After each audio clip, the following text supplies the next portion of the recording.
Alright, so I cut up those green apples, and we're going to make some natural pectin. I put about 2 cups of water in there.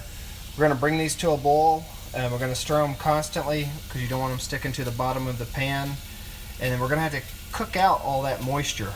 And so once these turn to like a paste, then we'll thicken them up by reducing it, meaning that we're just cooking off all the water content. And once we get it cooked down to a nice syrupy paste, then we can can it, and then we'll have enough pectin or natural liquid pectin to use if we're making jams, jellies, or preserves.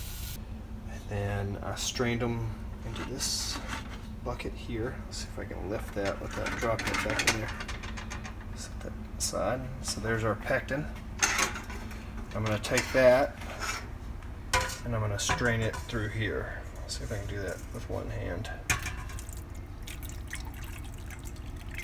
And then after I do this, oops, steaming up the lens, I'm going to take it and can it. Or you can freeze it. Either way, whatever is more convenient.